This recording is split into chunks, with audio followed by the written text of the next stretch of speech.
C'est le dernier hors-zone avant de se retrouver à la rue, tout simplement. Va-t-on survivre? Va-t-on conserver nos cartes de presse et notre matériel? Eh bien, vous le saurez bientôt. Bienvenue dans Hors-zone sur Télégoël. C'est votre émission consacrée au sport en plein cœur de l'agglo Lens-Liévin. Au sommaire de cette émission, le basket club de Liévin a eu chaud, très chaud en basket.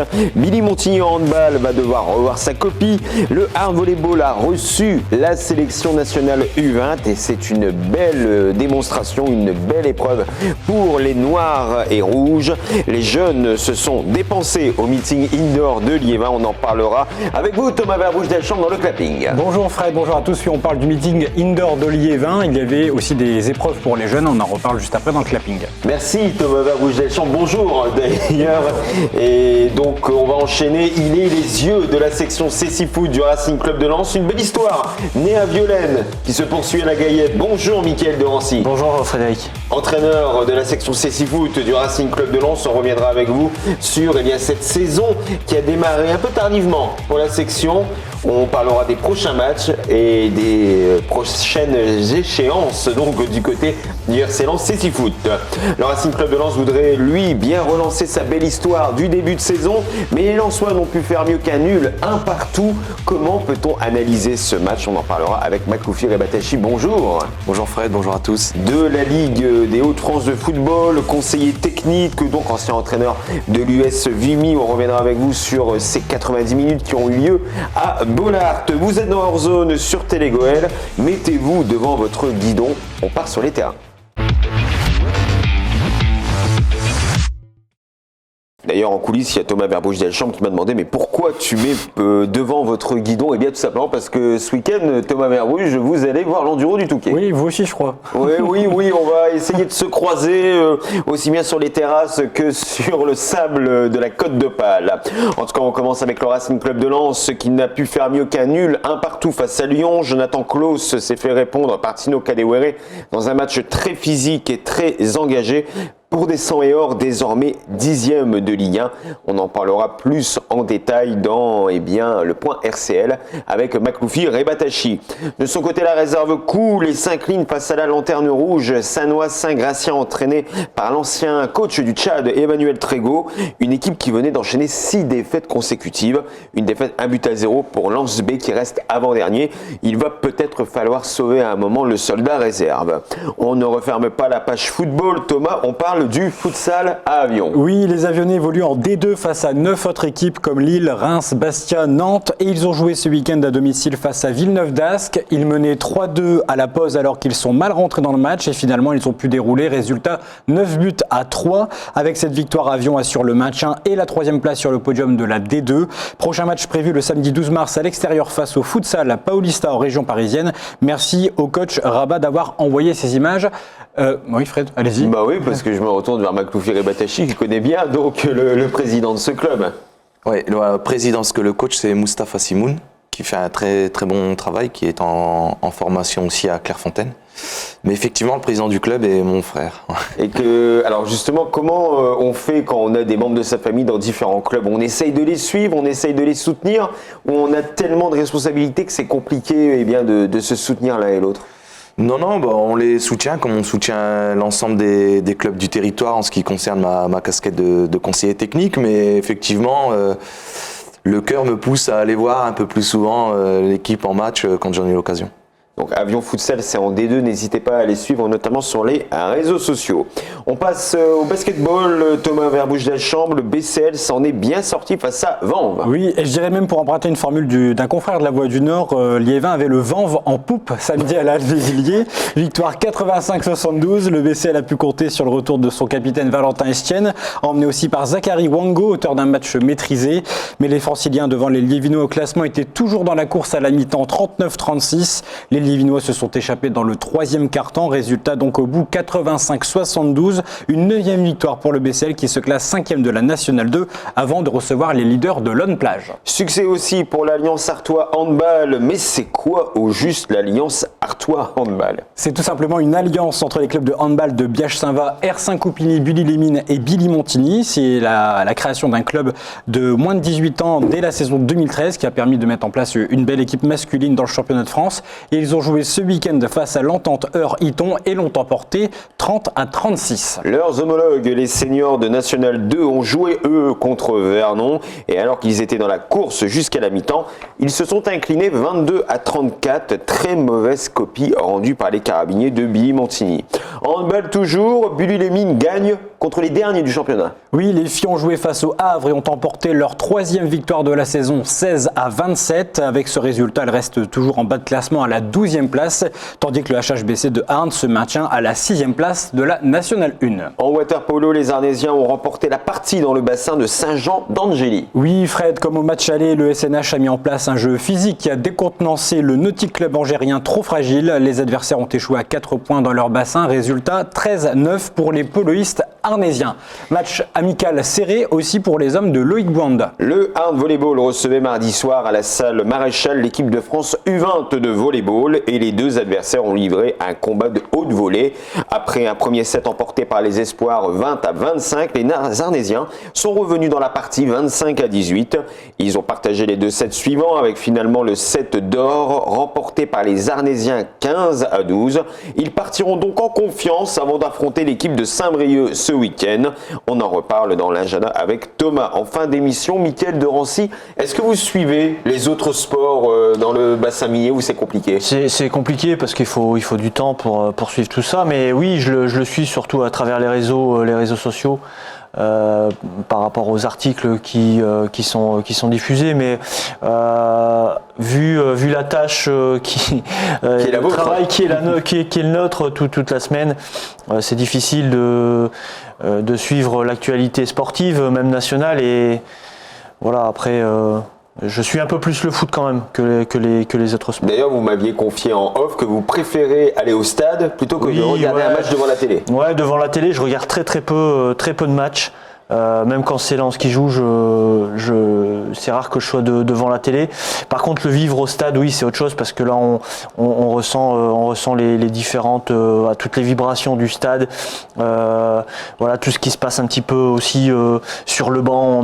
On a toujours l'œil un peu sur le banc, voir ce qui se passe avec l'entraîneur, s'il va y avoir des changements. Donc, on suit un peu le match aussi comme ça. Et voilà, il y a pas d'autre manière, en tout cas, de vivre un match que de le vivre en direct. Un jour, on vous emmènera à la salle Maréchal de Arnes parce que ça vibre et puis il y a beaucoup d'ambiance. Après, je suis jamais contre découvrir d'autres sports, mais plus en direct qu'à la télé ou par l'intermédiaire d'une caméra où on est plus centré, c'est vrai, sur le jeu, mais on n'a pas tout ce ressenti. Et d'ailleurs, même par exemple un match de rugby, je regarde très peu le rugby à la télé. Par contre, aller voir un match de rugby au stade, là, ça c'est autre chose, quoi. On vous emmène en salle avec un match propre dans le sud pour les Arnésiennes et c'est en volleyball toujours, Thomas. Oui, avec le vent du week-end dernier, les filles du VCH sont arrivées pleines de détermination pour leur dernière confrontation de la saison face au Stade Laurentin dans le Var. Une équipe qui a bien failli les déséquilibrer au cours du premier set, heureusement remporté par les Arnésiennes 23-25. De même pour les deux suivants, 20-25 et 17-25.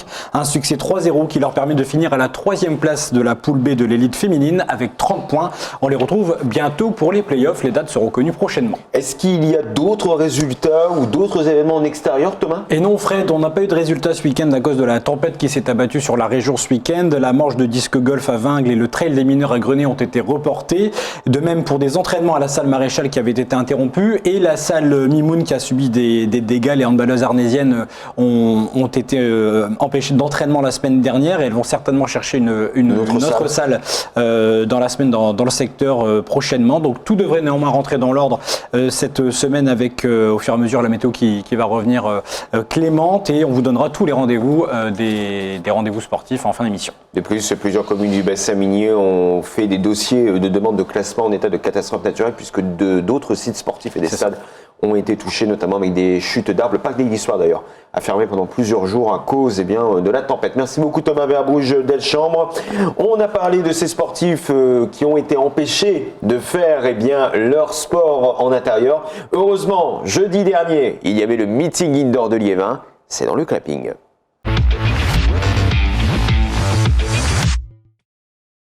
Ils étaient plus de 5000 spectateurs à avoir assisté au meeting d'athlétisme indoor de Liévin jeudi dernier. Des records ont été pulvérisés en saut et en course par les plus grands athlètes internationaux. Mais juste avant eux, dans l'après-midi, Les jeunes de l'agglo Lens-Liévin ont eux aussi participé à plusieurs épreuves pour tenter de décrocher la première place. Ont-ils décroché cette timbale? Reportage sur la piste avec notre starter, Thomas Verbouche-Delchambre pour Télégoël. Le meeting d'athlétisme indoor de Liévin a fait son grand retour jeudi 17 février à l'Arena Stade Couvert. L'occasion pour les plus grands athlètes internationaux de s'illustrer et tenter de battre des records en salle, mais aussi pour les jeunes locaux de démontrer leur performance sur l'avant-programme. Comme ces 8 élèves du collège Descartes-Montaigne qui participaient cet après-midi-là au relais UNSS sur 8 x 200 mètres. Ils se sont préparés en s'entraînant avant les vacances et après un petit peu en club, mais surtout avant les vacances. Et sur leur terrain d'entraînement qui est effectivement le stade couvert régional. On va commencer par 2 filles, après 2 garçons, après 2 filles et 2 garçons. Et on va essayer d'aller le plus vite possible vraiment sur chaque 200 mètres. Et voilà, c'est comme ça qu'on aura peut-être la victoire, on espère. Par le passé, les Liévinois se sont très souvent imposés sur cette épreuve. Sous l'œil attentif de la professeure, Léonie prend le départ et vire très vite en tête.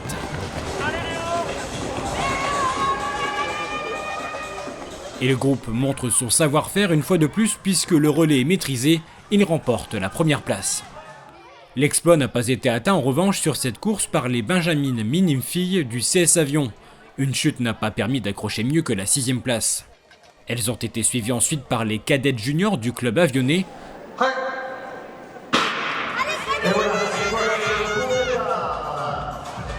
Après un faux départ de Camille, Anaé et Chloé ont réalisé de bonnes transmissions avant que Carla ne parvienne à conclure la course à la seconde place.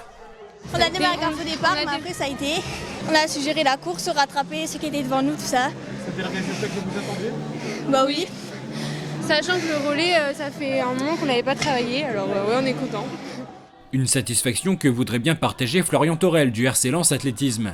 À 23 ans, cet étudiant, également coach sportif, est un habitué du 400 mètres haies. Néanmoins, cette épreuve n'existe pas en salle, alors il se place au départ du 800 mètres, avec pour objectif d'égaler son record d'1 minute 58.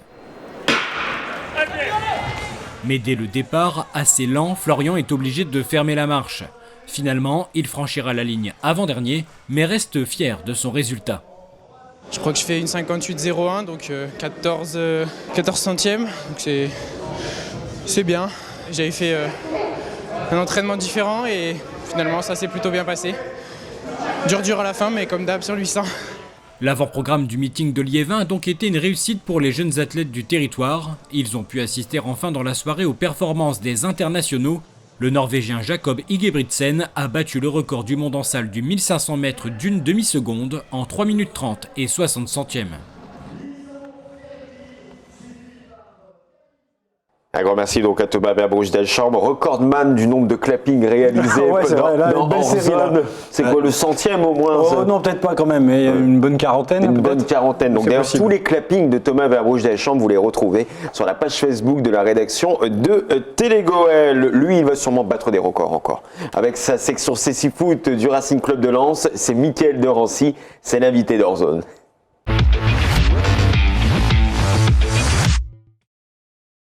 Mickaël de Rancy, rebonjour. Donc, vous êtes le papa, l'entraîneur aussi de cette section CC Foot du Racing Club de Lens.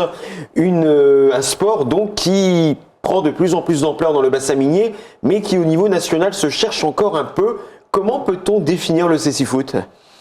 Tout simplement, c'est du foot qui est adapté pour les personnes déficientes visuelles, donc malvoyantes ou non-voyantes. Donc voilà, ça reste du foot, simplement on a adapté les règles et les spécificités par rapport à leur déficience, notamment au niveau du ballon, qui fait du bruit, ce qui permet aux joueurs de repérer et savoir où est le ballon sur le terrain. Et ensuite, notamment au niveau du terrain, les barrières qui permettent aux joueurs de savoir où ils sont placés, et surtout quand ils sont sur la ligne de touche, ils touchent la barrière, donc ils savent là où ils se situent. Et puis également 3 guides qui sont sur le terrain ou en dehors du terrain, donc le gardien qui lui est complètement valide, ce qui lui permet d'arrêter les ballons, en tout cas il essaye, et également de guider sa défense. L'entraîneur sur le côté qui lui gère toute la partie du milieu de terrain, et le guide offensif derrière le but qui lui aide les attaquants à pouvoir essayer de marquer.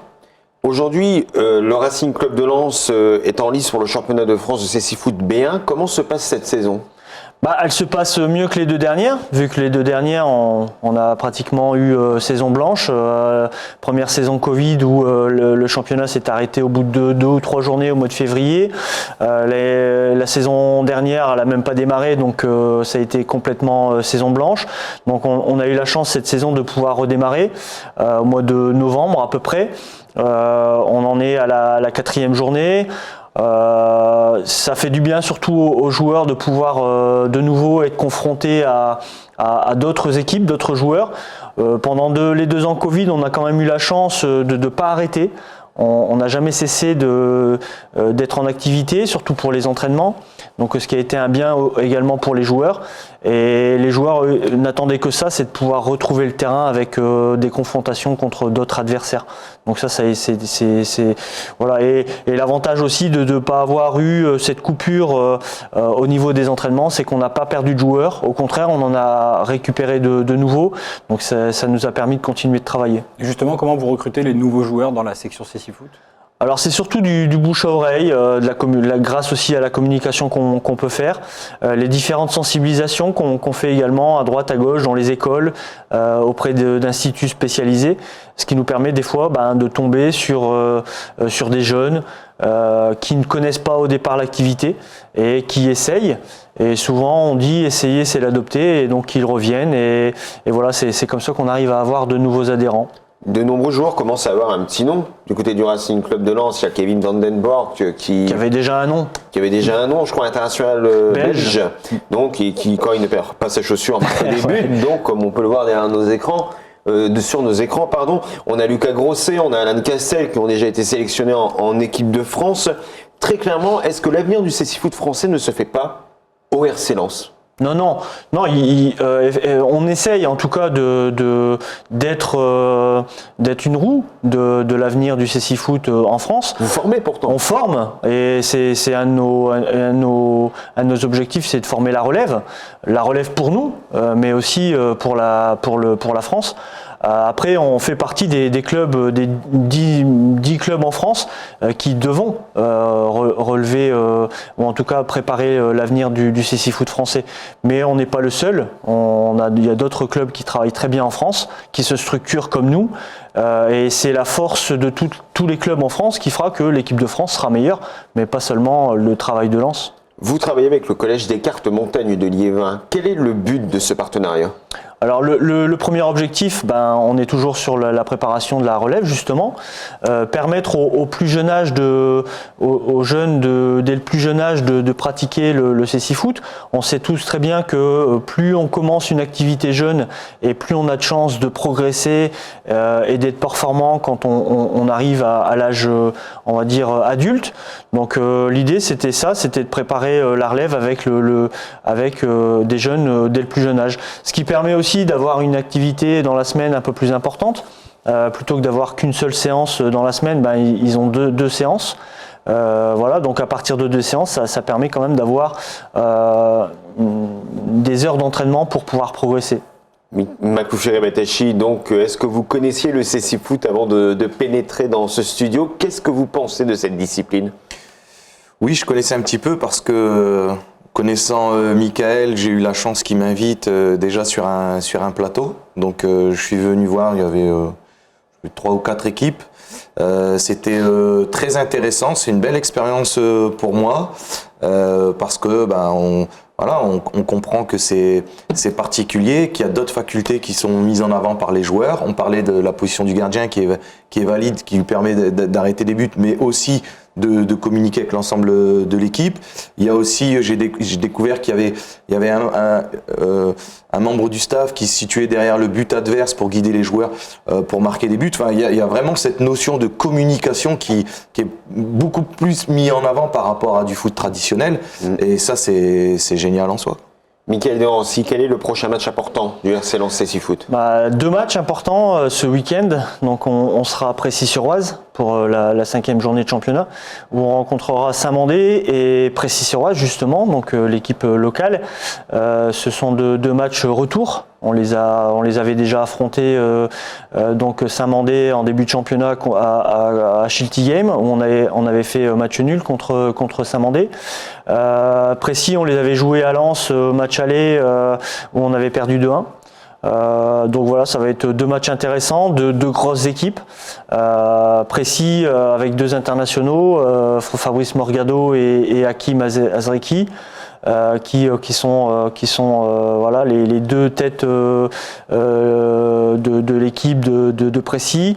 Les Saint-Mandé, on les connaît par cœur également, avec 2 internationaux, un des meilleurs, Ivan Ouandji, qu'on ne présente plus dans le CC Foot, Tidjane, qui sont voilà, des pièces maîtresses également de l'équipe de France.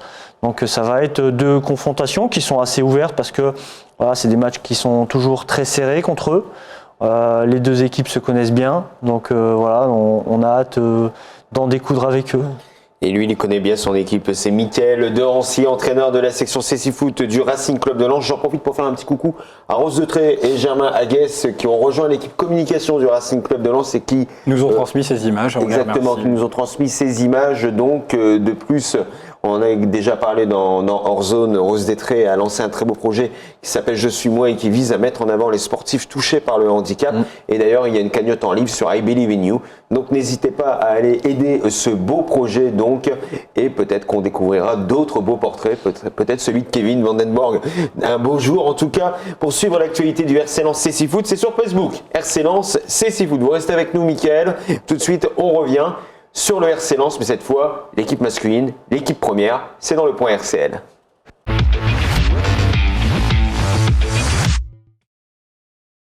Makloufir et Batachi, rebonjour. Donc Lens a partagé les points face à l'Olympique Lyonnais, un but partout, but de Jonathan Klaus à la 13e, égalisation de Tino Kadewere à la 43e sur l'une des rares erreurs défensives pour Lens sur cette rencontre.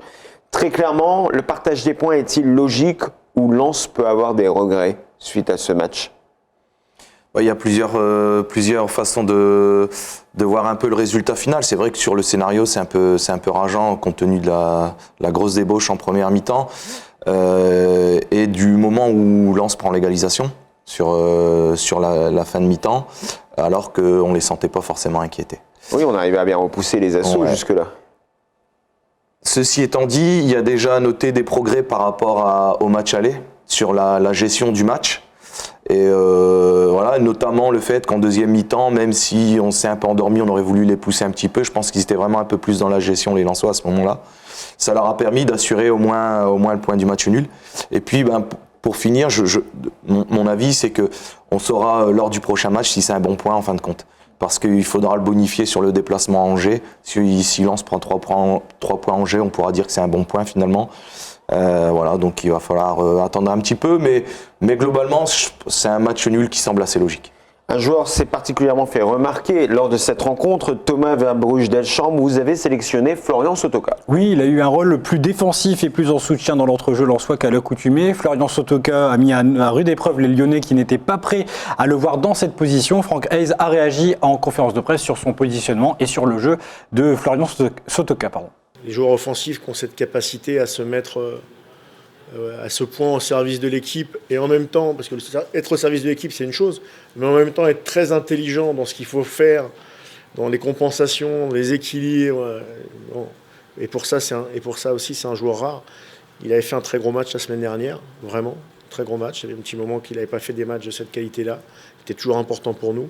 Mais là il sort de 2 très grosses prestations, 2 très très grosses prestations. Je pense certainement dans les meilleurs joueurs sur les 2 matchs que j'ai vus, si ce n'est le meilleur. Et voilà, et l'idée c'était qu'il ait une position un peu hybride pour pouvoir aussi, et il l'a fait d'ailleurs, attaquer ou contre-attaquer, mais en même temps un rôle un peu plus important encore dans notre organisation défensive. Makloufir et Batachi, est-ce que Florian Sotoka n'est pas devenu un joueur indispensable du groupe de Franck Hayes? En tout cas, tel qu'on veut l'utiliser dans ce rôle-là, effectivement, il n'y a pas beaucoup de joueurs qui sont capables de le faire. Il faut être prêt sur le plan athlétique, ce qui est son cas. Il faut être prêt sur le plan tactique. Il le dit, Franck, il est très intelligent, Florian.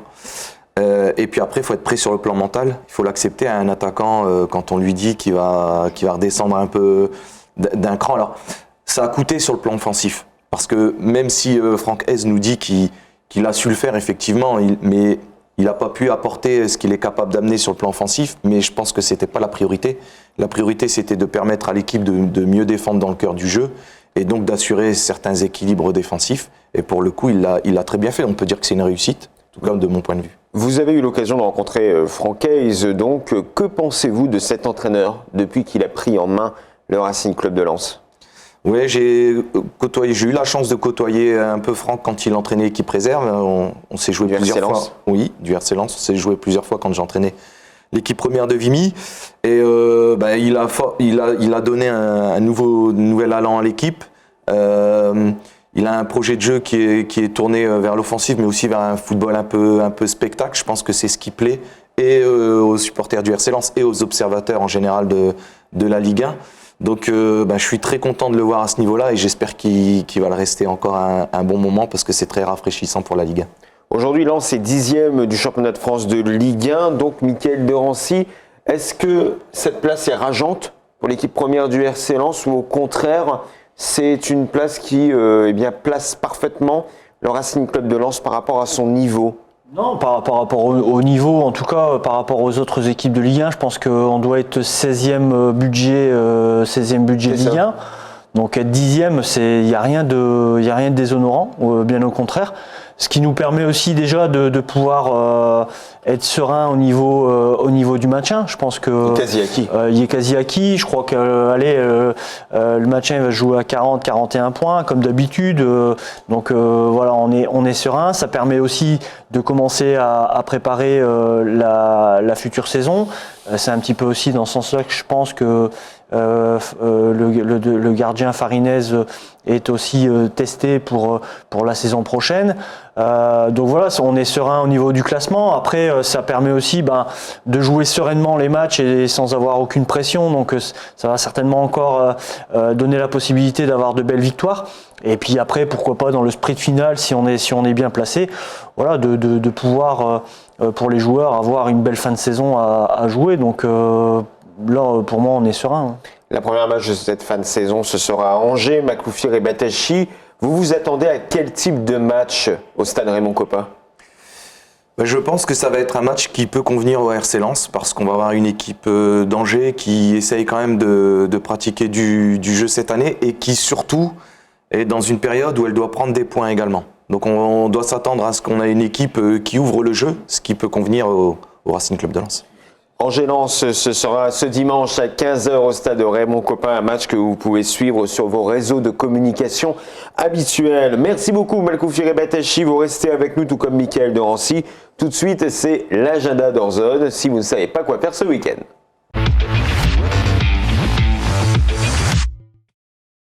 Et on commence avec le football, donc Angers-Lens, on vous le rappelle, le match à 15h ce dimanche au stade Raymond Kopa. La réserve tentera de se rapprocher du maintien face à Schiltigheim samedi soir, donc à 17h le match sera au stade François Blin d'Avion. Et enfin une équipe que connaît bien, Makloufir et Batachi, l'US Vimy, reçoit la réserve de l'US Boulogne dimanche à 14h30 au stade de la Mine, une équipe de Vimy qui joue son maintien en National 3. Là aussi, Makloufir et Batachi, est-ce que vous suivez un peu vos anciens poulains? Oui, bien sûr. Alors, il en reste plus beaucoup. Mais les dirigeants du club, eux, sont encore là. Et effectivement... Nathalie Kokenpo, toujours présidente. Entre autres, ouais. Donc, effectivement, j'ai plaisir à retourner au stade de la Mine pour assister à leur match. En tout cas, Vimy Boulogne B, ce sera dimanche à 14h30 au stade de la Mine. Les autres affiches du week-end, c'est avec Thomas Verbruch-Delchamp. Vous nous présentez tout ce qui va se passer en dehors de l'agglo. Oui, Fred, ce week-end, vous pouvez vous programmer un gros week-end à l'ouest, puisque le HVB jouera samedi son match en Bretagne contre Cesson-Saint-Brieuc, qui avait été reporté début de la rencontre à 18h. Vous pourrez aller ensuite jusqu'à Brest à 20h45 pour le match opposant les handballeuses de Bully-les-Mines aux Brestoises. Le lendemain, vous descendrez un peu dans les Pays de la Loire à 15h 15h pour voir les handballeuses de Arnes 6e affronter les Neptunes de Nantes 4e. Un match à suivre sur Facebook. Oui, va falloir quand même mettre le plein de réservoir dans la titine. Hein, Oui, pour, oui. Et l'essence, ça coûte un peu. Ça coûte un peu, ouais. Ce sera mardi. Il y aura aussi le match du BCL qui recevra à domicile à la Halle Vézilier les leaders de Lonne Plage. Un gros match, coup d'envoi à 20h30. Voilà, ça me convient mieux. Ça. On ira. Merci beaucoup Thomas Verbruch-Deschamps. Messieurs, on va se quitter, mais on ne va pas se quitter avant de vous donner vous demander votre pronostic pour le match Angers-Lens. Mickaël de Rancy, un avis 0-1. Pour Lens. Pour Lens, bah oui, forcément. Ouais, peut-être une défaite aussi. Hein. Makloufir Batachi 1-2 pour Lens également. pour Lens. Thomas Verbruch-Deschamps 1-3. Allez, je vais un peu plus loin. D'accord, moi je vois 2-0 Ah pour ouais Lens. 2-0. Donc, et comme à la fin, rien ne sera respecté, bien sûr. Jamais ici, les pronostics sont bons. Voilà, c'est ça. Donc heureusement qu'on n'a pas été démarché par une grande boîte de Paris, sinon il y aurait des faillites dans le quartier. Merci à vous d'avoir suivi Hors Zone. Merci Mickaël de Rancy, entraîneur de la section CC Foot du Racing Club de Lens. N'hésitez pas à suivre le RC Lens CC Foot sur Facebook, sur Twitter.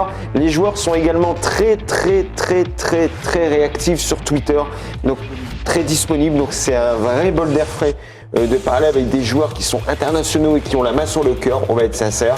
Merci à vous et puis bravo à votre groupe. Merci. Makloufir Batachi, merci également à vous. Merci. On vous retrouve au sein de la Ligue des Hauts-de-France de football. Vous êtes conseiller technique et on vous retrouve des fois au bord des terrains. Donc vous allez où ce week-end ? Bah, Vimy. Ah Vimy, voilà. Vimy Boulogne. Donc merci à vous et puis bon courage pour tous vos projets. Il ne me reste plus qu'à vous souhaiter un bon week-end. Bon week-end à vous Thomas. Bon week-end enduro. sableux. Ouais, enduro. Voilà, n'oubliez pas vos lunettes. Donc, oui, bien sûr. Pour éviter les jets de sable. Et moi, je vous retrouve la semaine prochaine. On vous retrouve la semaine prochaine à l'extérieur. Vous pouvez faire vos paris sur le lieu qu'on occupera la semaine prochaine dans Hors Zone. D'ici là, portez-vous bien et faites attention aux proches et aux gens que vous aimez. Bon week-end à tous et surtout n'oubliez pas vos baskets. Ciao, bye bye.